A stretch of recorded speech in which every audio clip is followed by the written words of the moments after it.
Good evening, everybody. Welcome to wherever in the world you are tuned in from. It is absolutely awesome to see so many people from the community all around the world joining us for this evening's talk. My name's Robin Huggins. I'm Client Services Director at a business called MBN Solutions based in Glasgow in Scotland. And our guest for this evening is talking to us all the way from Berlin. I'm going to pass you over to them in 2 seconds. This is part of our Scotland Data Science and Technology Meetup community. It's normally ran in the flesh between Glasgow and Edinburgh with our partners, the Data Lab. For obvious reasons, this time of the year and what's everything that's been going on, we've been doing a lot more of this in the virtual stuff. It's an absolute honour to have our guest with us tonight. He's going to talk through a presentation roughly about half an hour long and then maybe take some additional questions on the back of that. The rules of our Data Science and Technology Meetup are very simple. Come along, chill out, listen to an interesting conversation. Hopefully you've got a cold drink in your hand to tune in. And that's about it from me. I'll pop back in towards the end. What I could say is if you have any questions, please populate the question and answer tab below. Stick your questions in there and hopefully we'll be able to dip in and out of that as we kind of progress through. But that's enough from me. I'm going to keep quiet now. I'm going to pass you over to Alexey. Alexey, great to have you here, fella. The floor is now yours. Yeah, thank you. So let me share my slides first. Okay, I hope everything is visible. Visible, mate, you're good. Great. So thank you for joining this webinar. It's a pleasure to be here. Today I'm going to talk about full stack data science, what it is, and how to become a full stack data scientist. So you maybe heard a term full stack before. So as in full stack developer, full stack software engineer. So originally it comes from web development. And a full stack developer is somebody who can take a web project end to end, who knows the full stack from the databases to backend and from the backend to the client side in the browser. So usually it boils down to implementing everything in JavaScript. So these people, the full stack developers, they know enough to implement a web project, a website end to end, like cover pretty much every step. Usually it's a simple website, but they have enough knowledge to do it themselves. When it comes to data science, it's pretty similar. So a full stack data scientist is somebody who can also do a project end to end.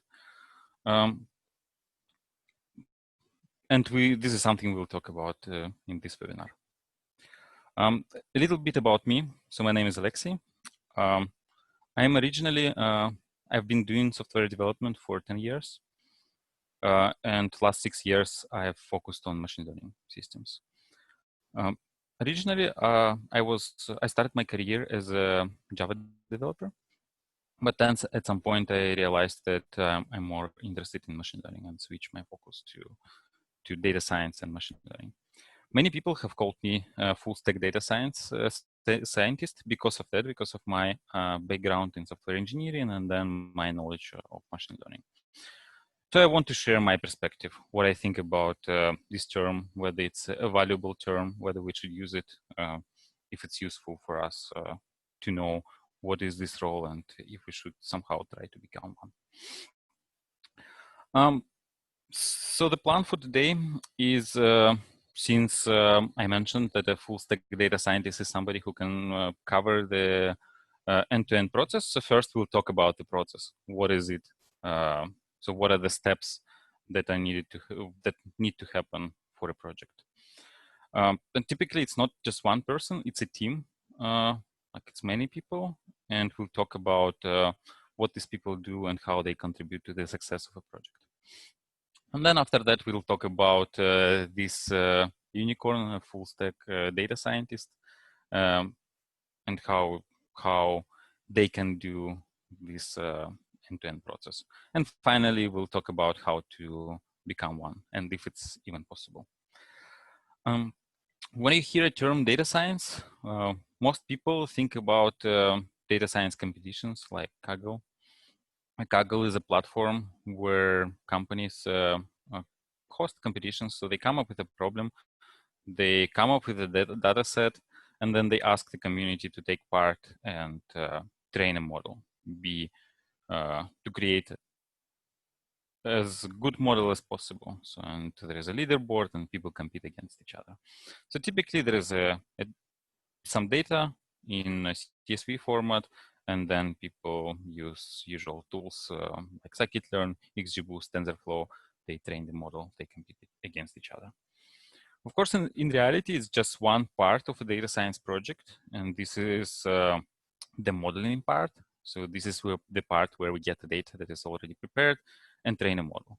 But a typical project consists of many other things in addition to just machine learning.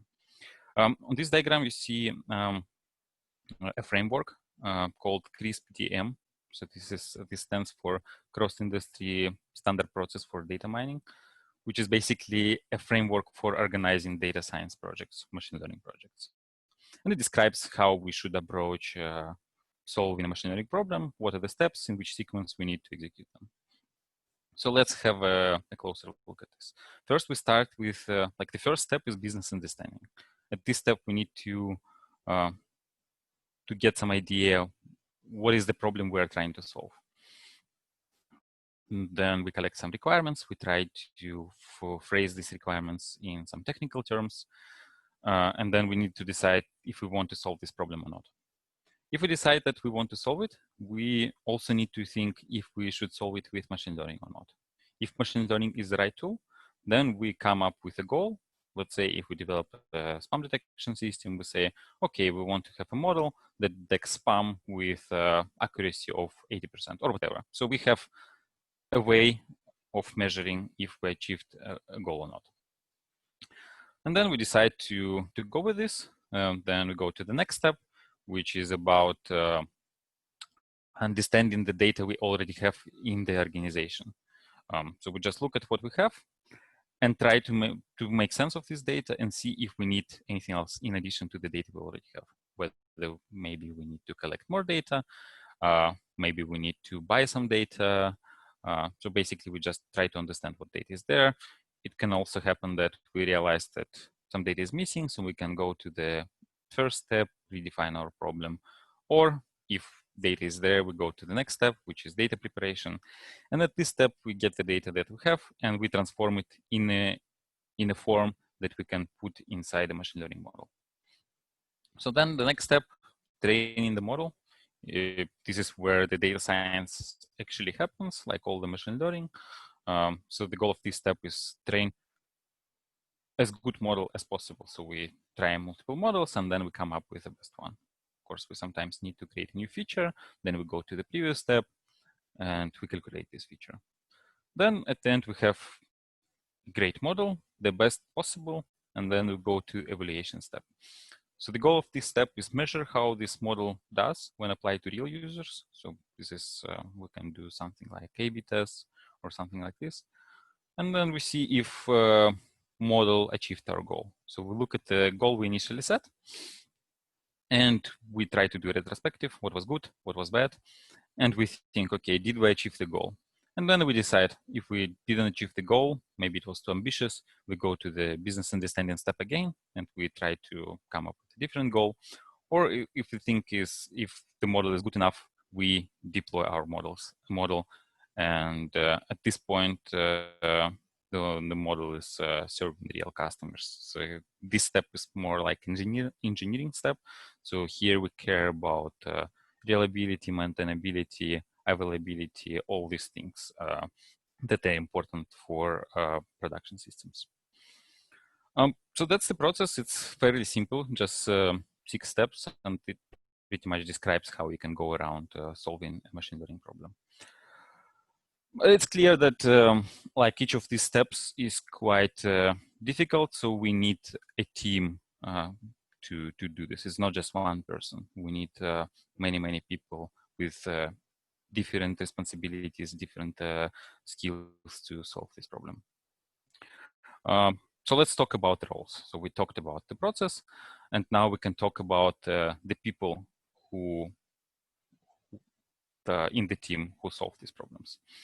So typically in product organizations, we have cross-functional teams. So these are teams that consist of many different people, many different roles, who work together on solving the same problem on the same project. So in a product team, it's also sometimes called feature teams. We have a product manager, and we have many other people, data analysts, data engineers, data scientists, software engineers, machine learning engineers, DevOps engineers, and we can also have front-end engineers, engineering managers. So quite a few people are involved in making this happen. And now we can try to understand who is doing exactly what at each of the steps. So if we take the first step, business understanding, this is where the product manager focuses their attention. So here they need to translate the requirements into a language that technical people understand, and then make a decision if this problem is worth solving. Of course, they are involved in few other steps, like understanding what is available data, and then at the evaluation phase, they are involved in making a decision whether we should deploy the model or try to reevaluate and set a different goal. Then the role of a data analyst is mostly about understanding the data. So they know the data in the organization pretty well.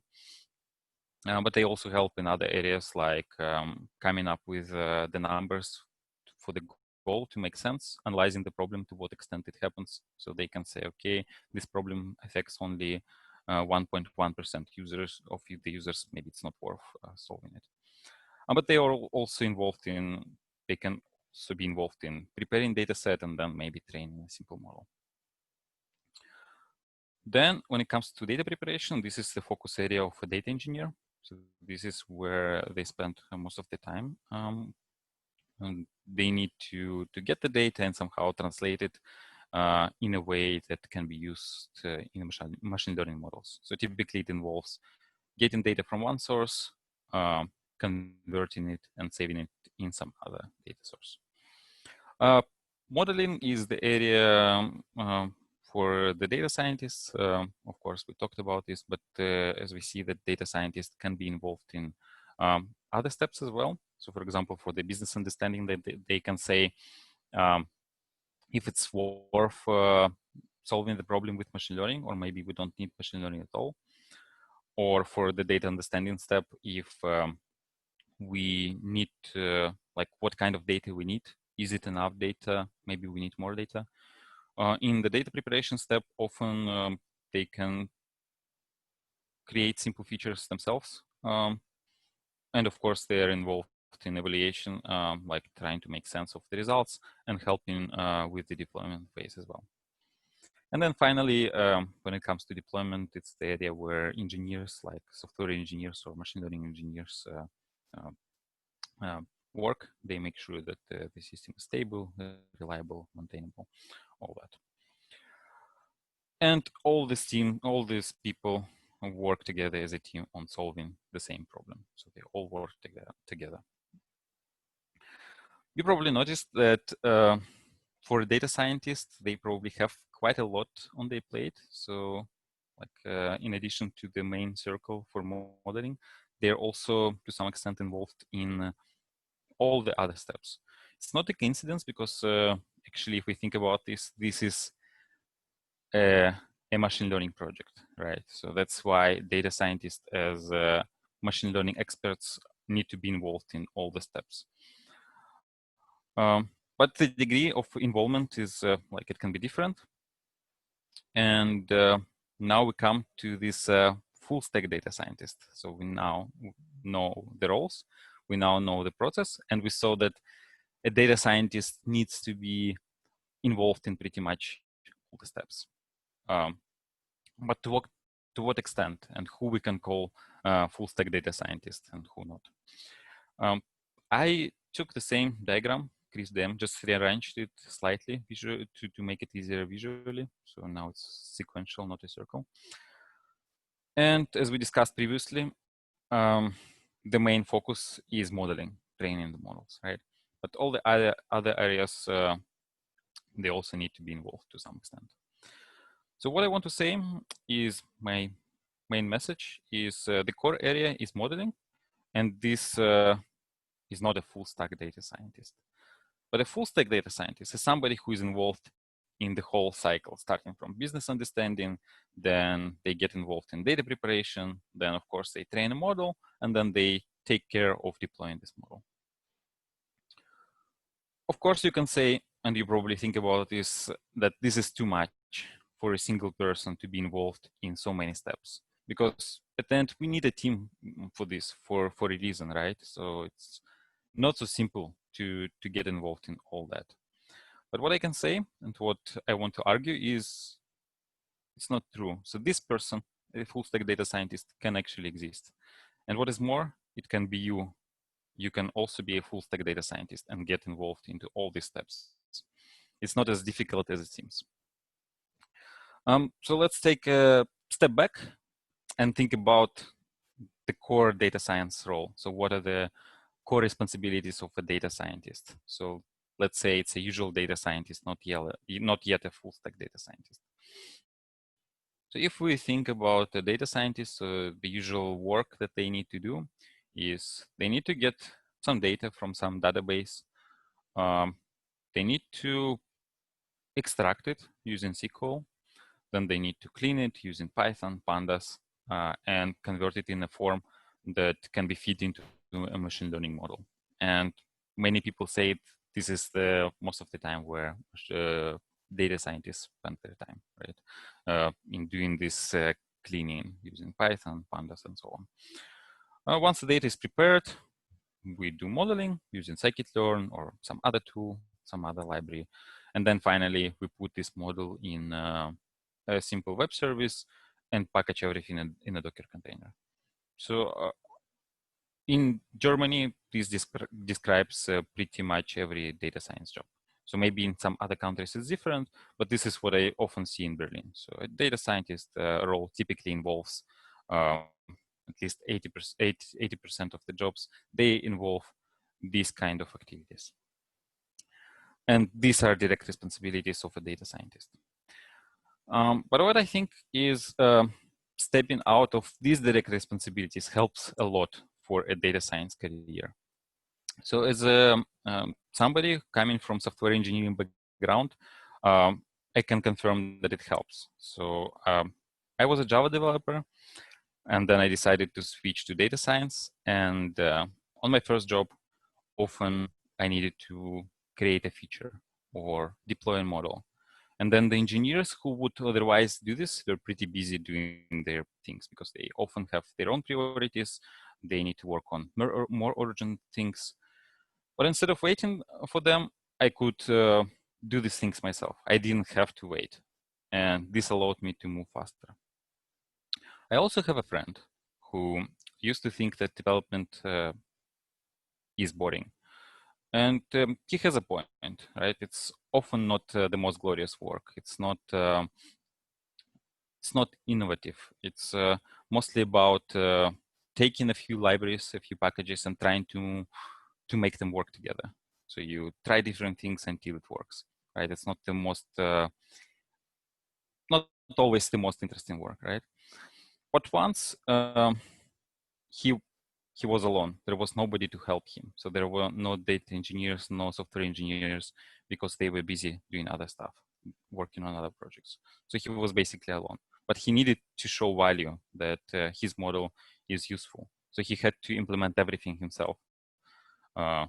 Transform some data, prepare, calculate features, so build pipelines, and then, of course, train a model, and then deploy it. It took a lot of time to learn these things, but eventually he could take end-to-end ownership of the project and progress to a senior role. So it was quite useful. So my suggestion is we really need to invest in software engineering.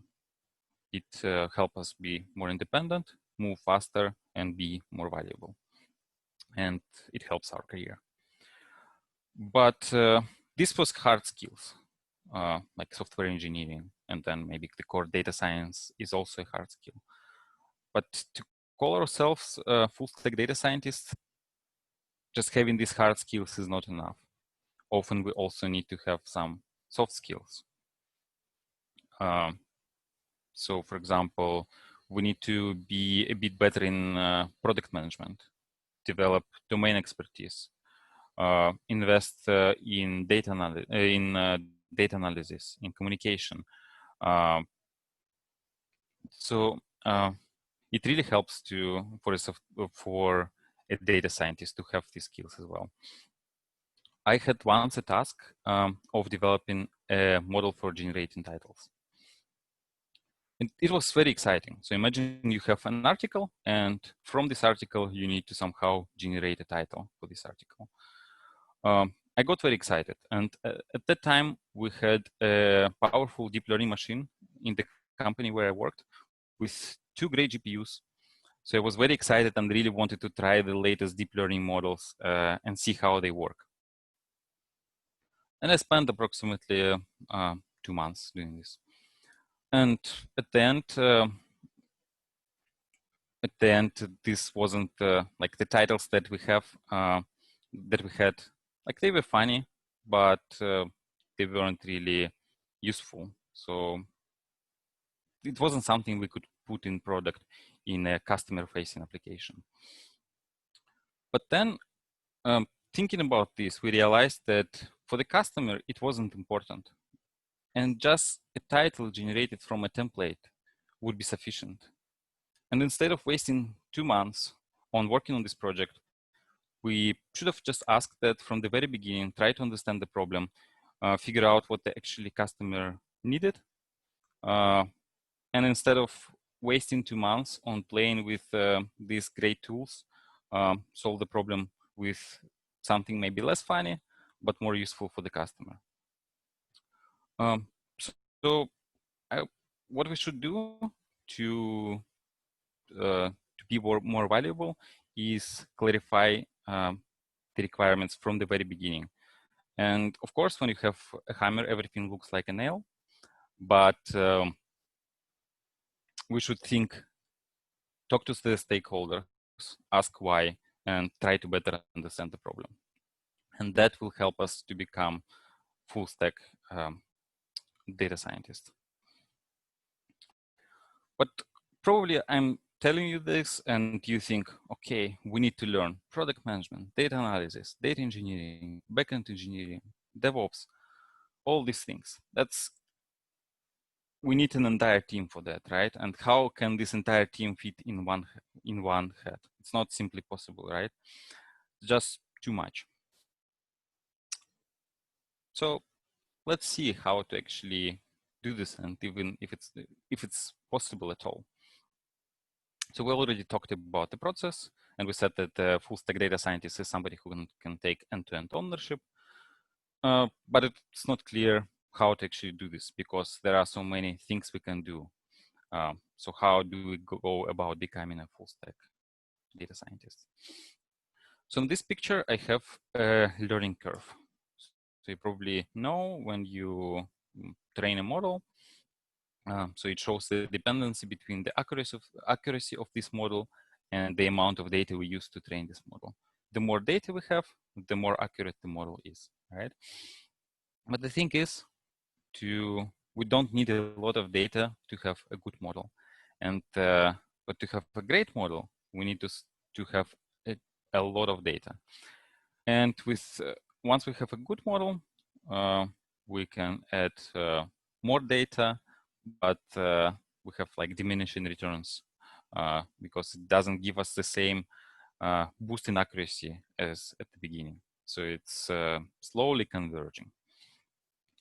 And the same happens with skills. So this is probably where the machine learning curves come from real life learning curves. So here, the models are our brains, and then instead of accuracy, it's skill proficiency, and instead of data, it's just time we spend on mastering a skill.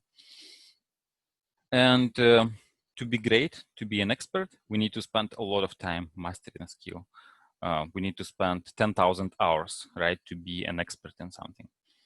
But often, we don't need to spend 10,000 hours, right? What if we spend just, I don't know, half a year or even less, just a few months?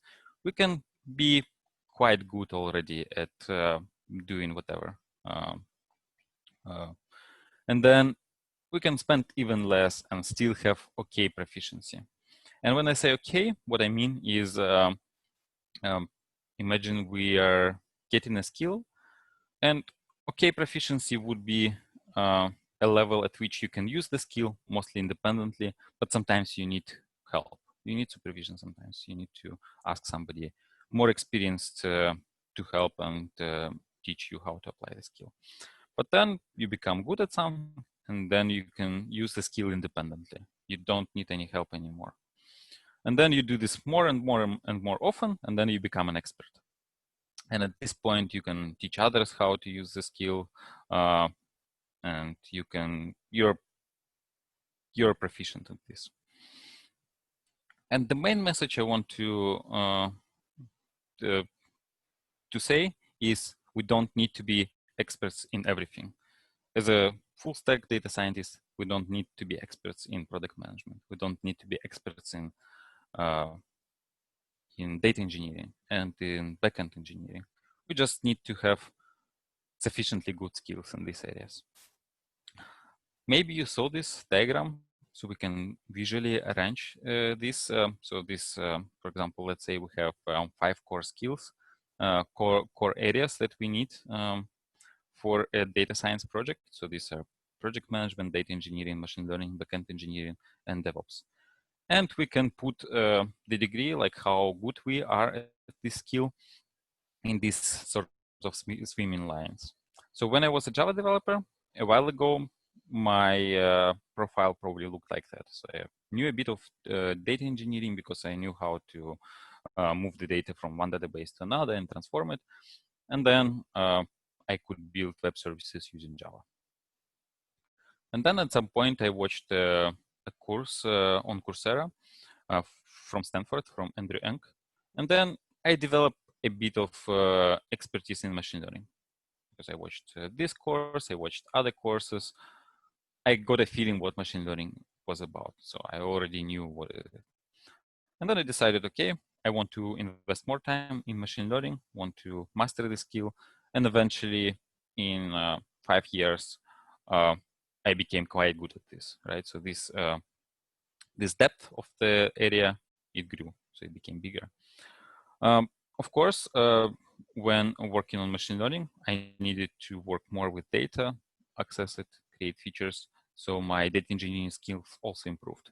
But at the same time, my backend engineering skills become worse because I didn't need to create complex web applications. So something like as simple as a Flask app would be sufficient. And there is no complex business logic that I needed to do, right? So my engineering skills, backend engineering skills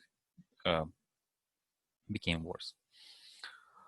And then I realized that to be more independent, I need to invest more time in learning infrastructure. So I learned a bit from our site reliability engineers.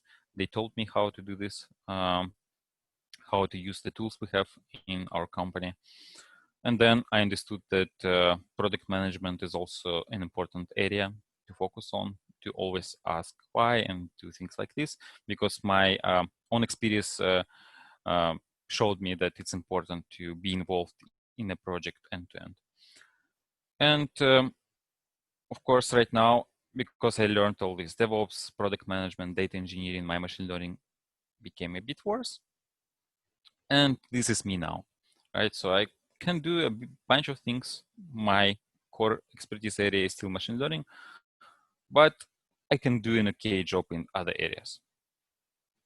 And this is, of course, this is my subjective opinion, and maybe other data scientists in my company where I work, they see me differently. Maybe they see me as somebody who is experienced in data engineering and backend engineering.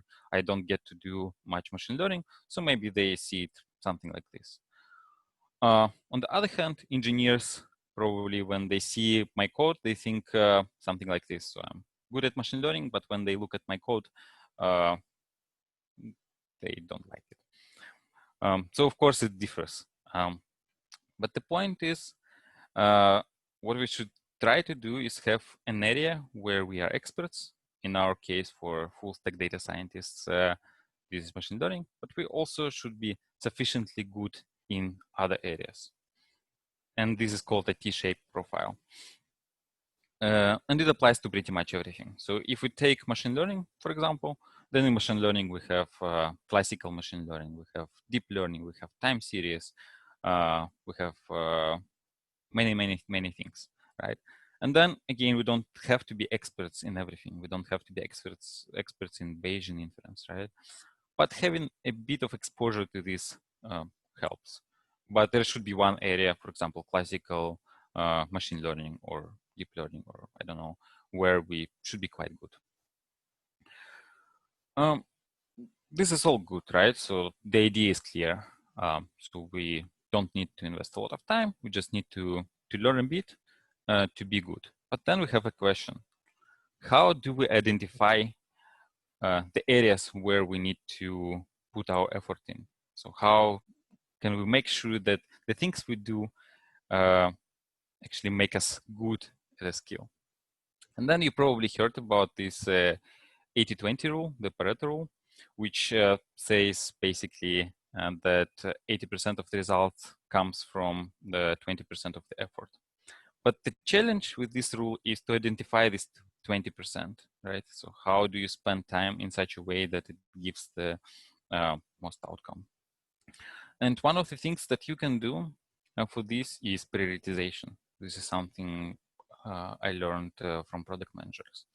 So you take a complex problem and you can break it down. So for example, you can take a core skill, a core area, and break it down into small things. And then you have a bunch of small things. You order these things by importance. And in this case, importance can be how this particular skill helps me do my job better, right? And then you order this by importance and you pick the most important ones and you learn them and you practice until you can work sufficiently independently, use the skill, and sometimes, of course, you will need help, but most of the time you can work alone and move faster. So I have an example.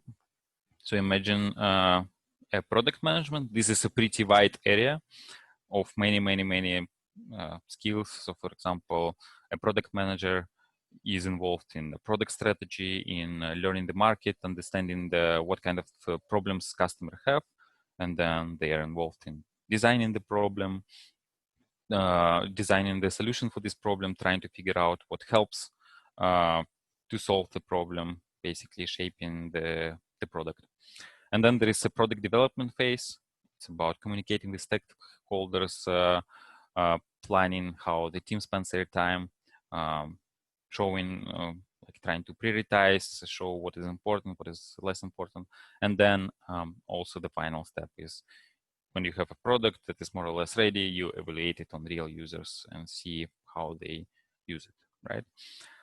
That's a lot of work, right? And many people think that product manager is also a sort of unicorn because it's not possible for a single person to have all these skills. But for our purposes, what we can do is we can take a look at the most important areas. And I selected the areas, the skills that I thought are the most important for me personally. So for you, maybe it's different. And for the company where you work, it also may be different. But for me, it was understanding the problem and then governing the requirements and translating this problem into something technical. So I think it's a pretty useful skill. And then once you have a big pile of things, how do you decide what is most important? So this is prioritization. It's again, like for the thing we're doing here, we're trying to see what is the most important skill to learn.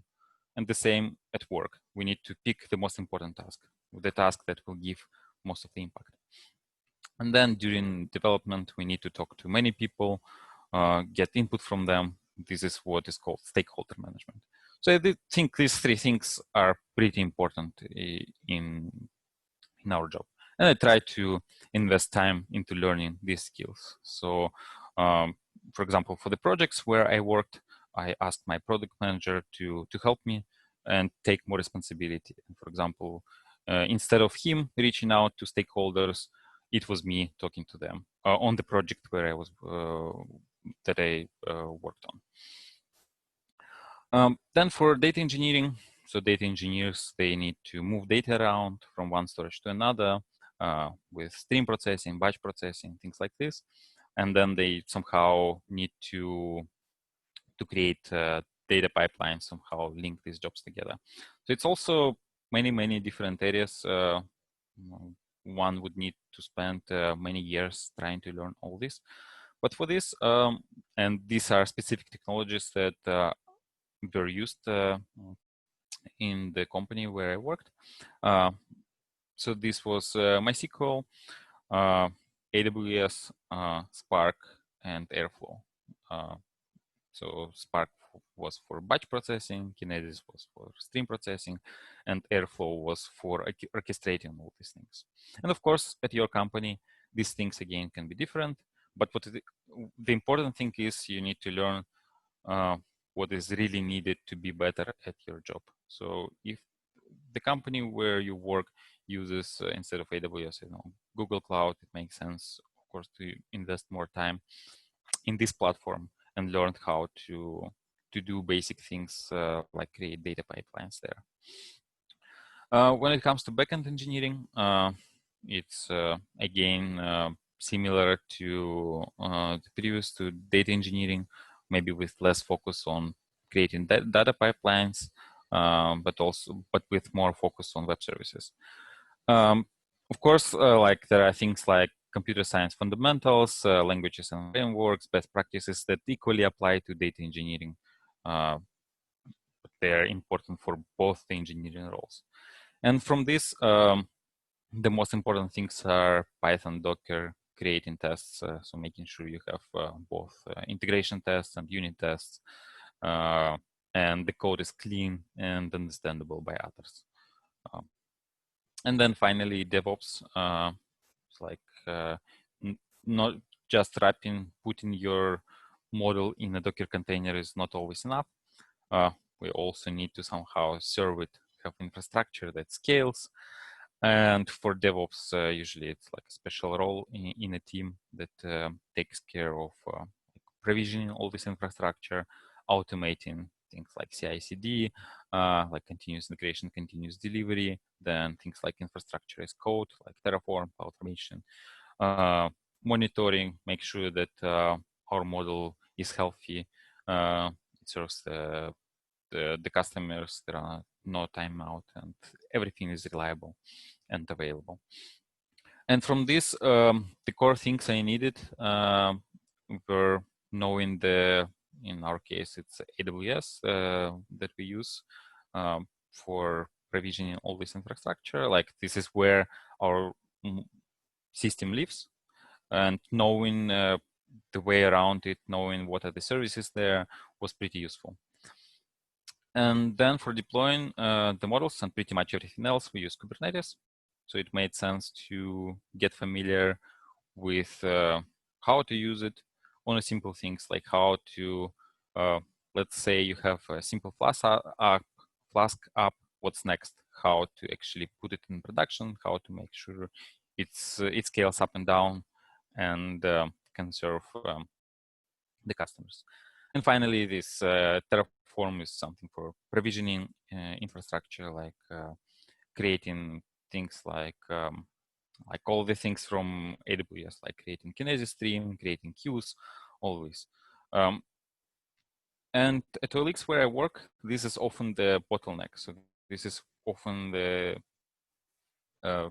so when we have a person, we call them site reliability engineers, they're always busy with other things.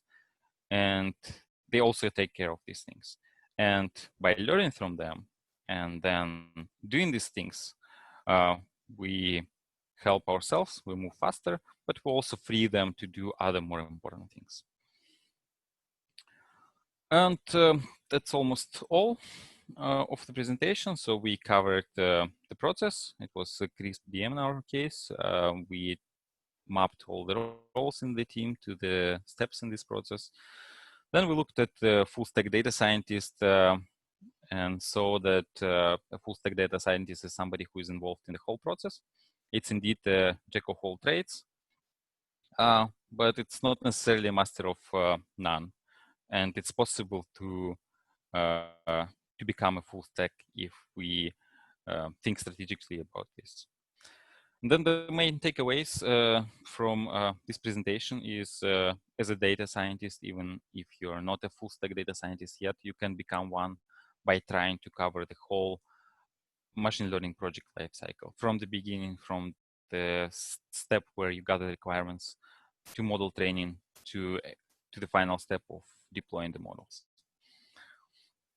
Then investing in software engineer pays back significantly, and it's great for career in data science, because people who can train a model and then go ahead and deploy this model themselves are quite valuable. But it's not only about technical skills. So to call ourselves full stack data scientists, we also need to invest in soft skills. And we need to be T-shaped professionals. So we don't need to be experts in everything, but we need to have one core area where we are good, where we experts, and then we should have good exposure to other areas. And then finally, to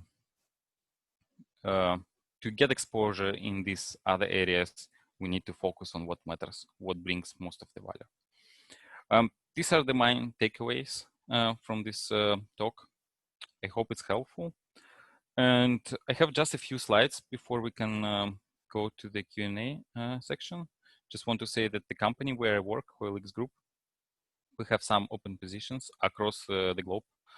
Mostly we are hiring in Germany, Poland, Portugal, and India. But there are also a couple of remote positions. So if you're interested, please check our careers page. And then finally, I'm working on a book it's targeted for developers, for people like I used to be, and it teaches them machine learning by doing projects. So if you're a software engineer, you can get this book, learn from this, and become a full stack data scientist. Well, at least when it comes to hard skills. So it doesn't teach you many soft skills, so you'll probably need to find a way to learn them.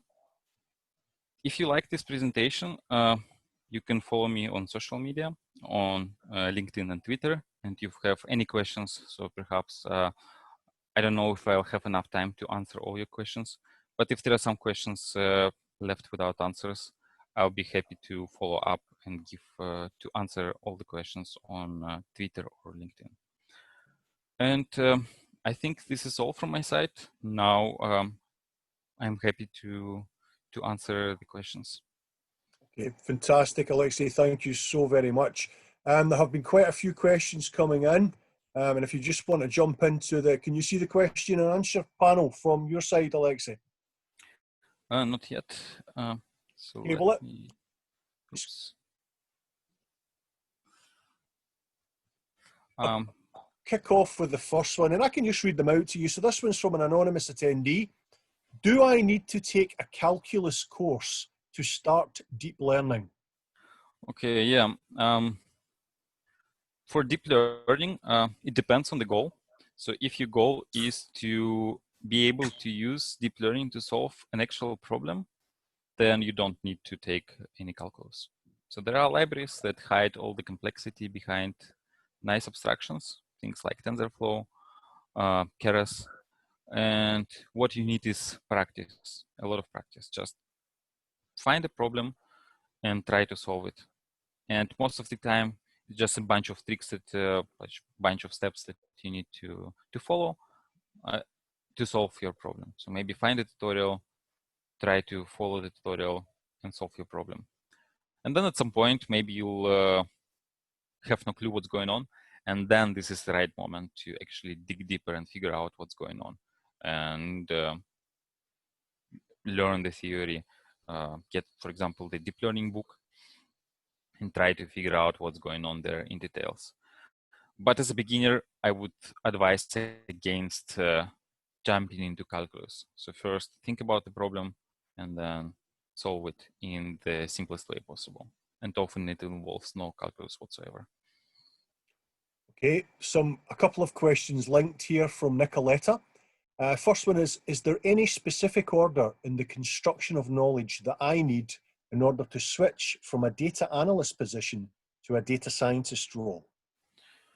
Yeah, so as I said, I think in my opinion, but this is what I also see in the industry, at least in Germany, the core data science is about getting the data, and as a data analyst, you are probably proficient in this, like using SQL.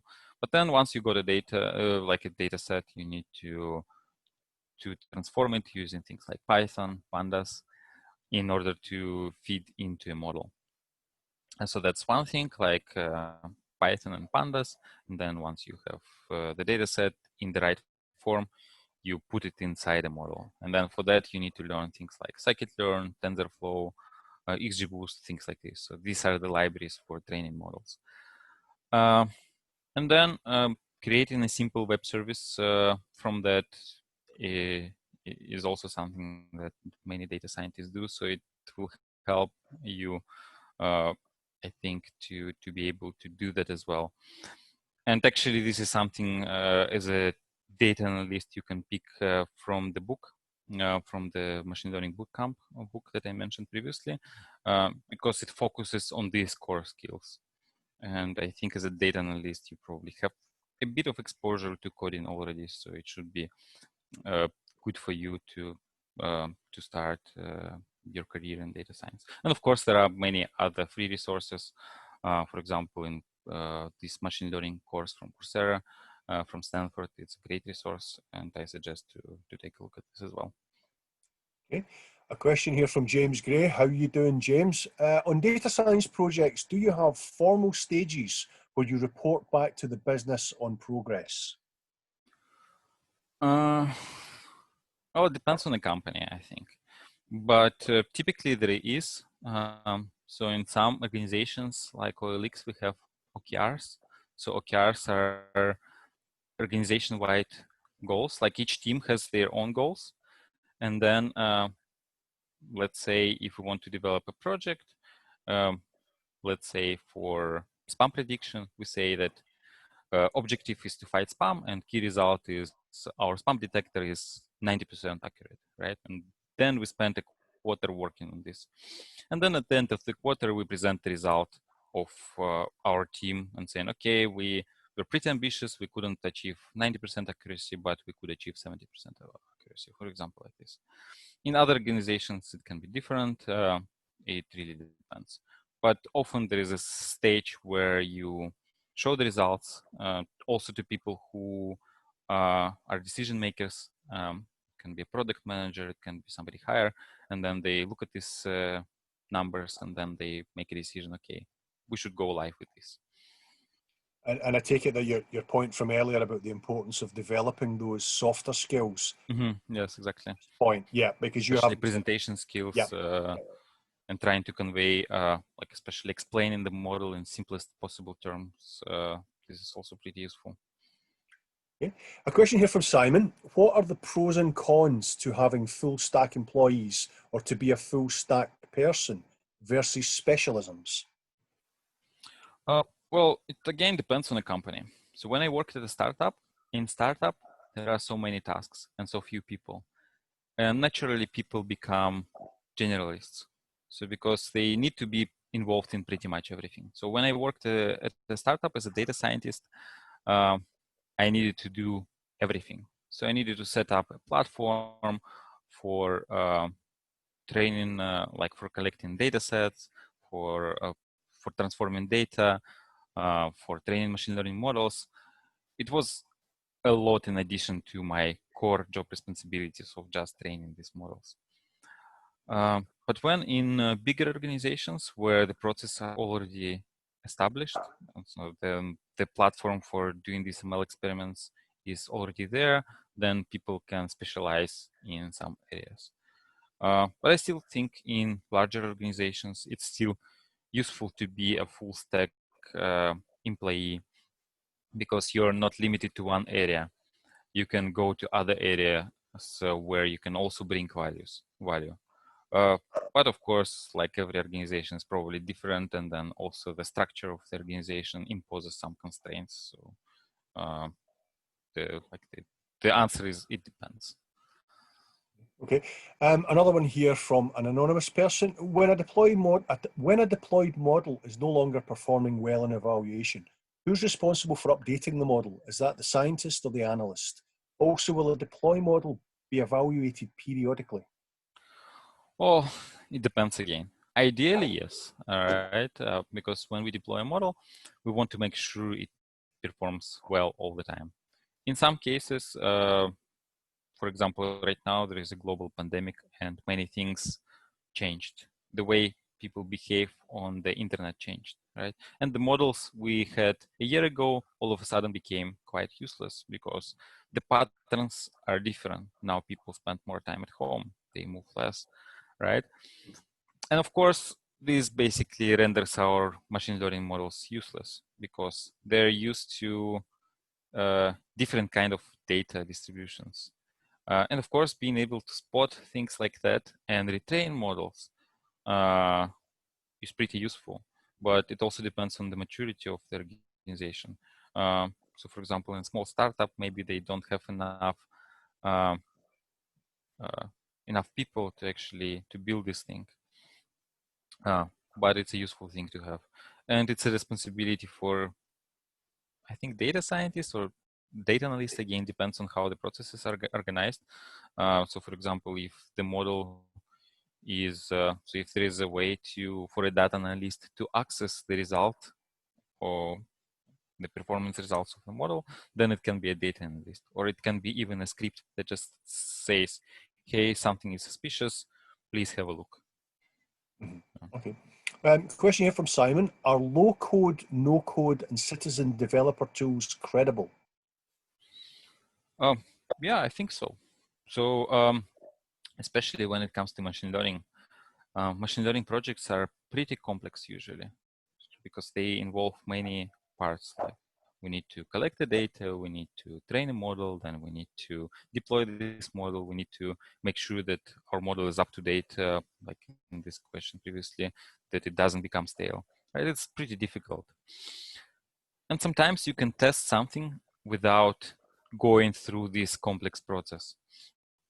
Because let's say you want to solve a problem, but it requires 6 months to solve it. So for example, I have a story.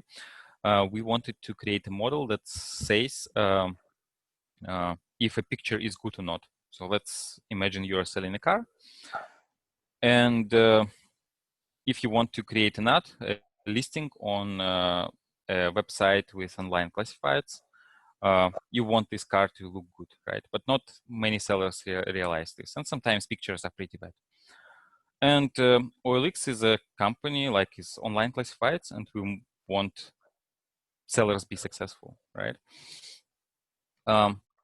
So when somebody uploads a picture that is bad, that is maybe doesn't have enough light on this, or it's too dark or something like this, or maybe out of focus, we would like to tell the seller, hey, something is wrong with your image. Please consider re-uploading this.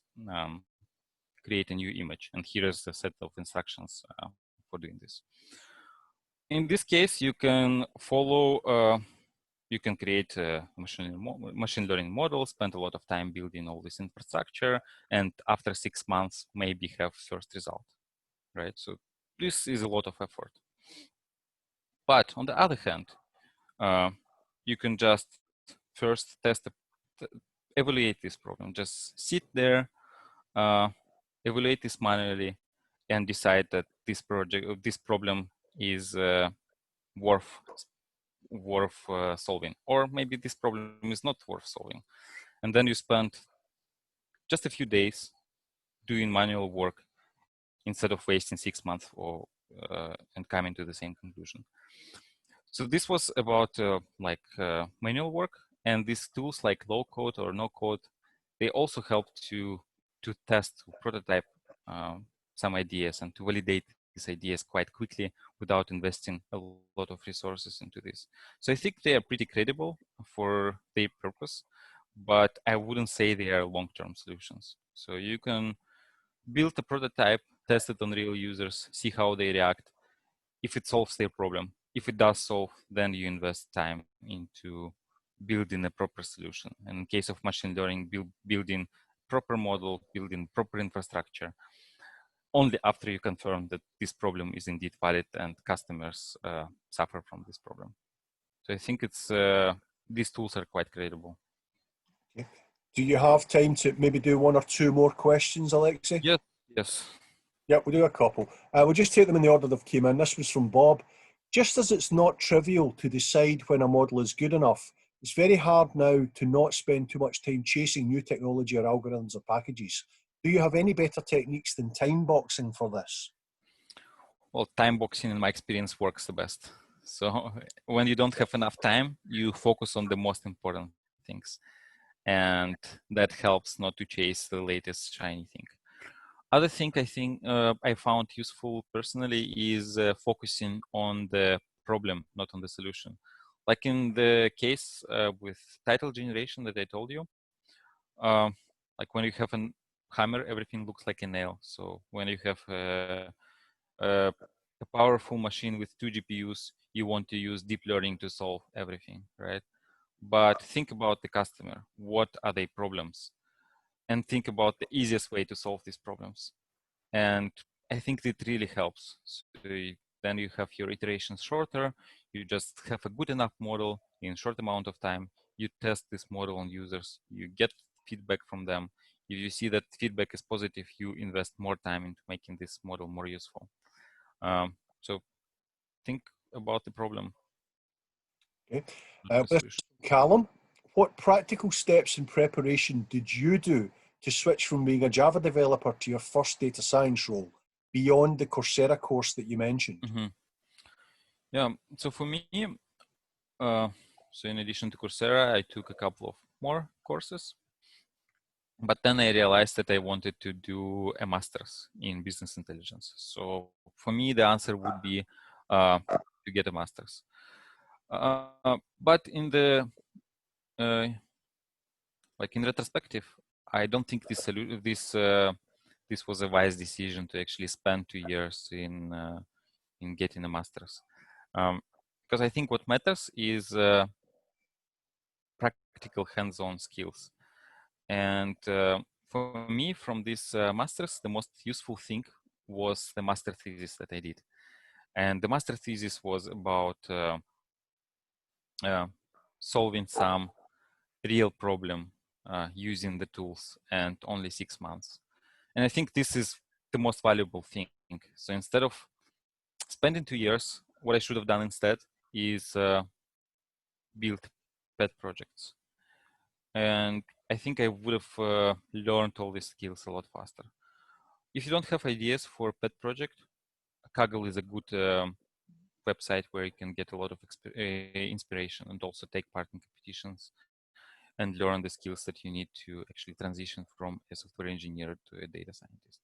So my advice would be build projects, build pet projects, try to take part in Kaggle.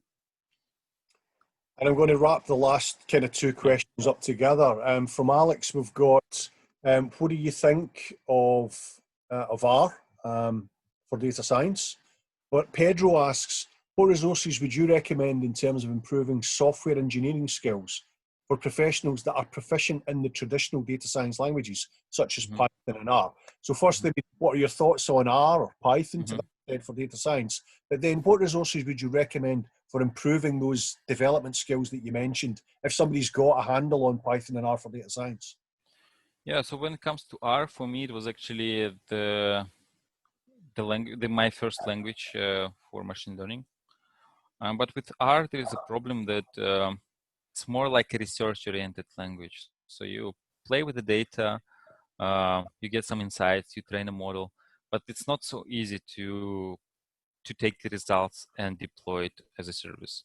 It's possible, but it's not something that many people do.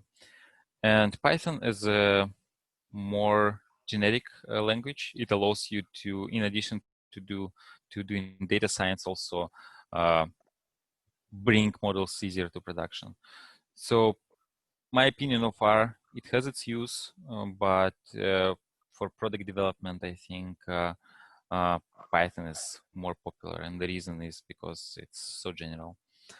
And when it comes to improving software engineering skills, I think again, build projects, try to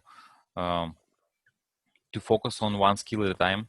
So, for example, first try to master Flask, then try to master Docker, then try to once you have this, try to deploy it on AWS. Once you have that, try to make it scalable. And once you have that, try to iterate to improve what you already have. So because probably the code you wrote is not super optimal. And then try to read some books like Clean Code. I think it's a pretty nice book that teaches you the basics of how a clean code should look like. Then maybe learn about design patterns. But first try to actually go from end to end. So just Google things, learn from tutorials. And once you have something working, then try to read books and see what went wrong with your with the way you did, and try to redo it. I think that's the best way of learning these skills. Okay, fantastic. Alexey, I'd like to thank you very, very much for giving up the time for your presentation, for all the knowledge you've imparted on the community this evening. I'd like to thank all the community for taking the time to join the presentation. Thanks for keeping the questions coming. Thanks for all the questions and responses in chat. It's really good to see the community helping each other overcome problems and pointing people in the direction of resources. From me, it's very much a thank you to everybody, and good night until next time. Hand you over to Michael for the final word. Just thanks very much, Alexey, for taking the time to do that. It was brilliant. Really appreciate it. So thanks everyone for joining us. It was great to see so many people tuned in tonight, and I'll speak to you soon. Thanks very much, everyone. Right. Yeah. Thanks, everybody. Thanks, Alexey. Take care. Yeah. Thank you for having me. No worries. Bye-bye. Very welcome. Bye-bye.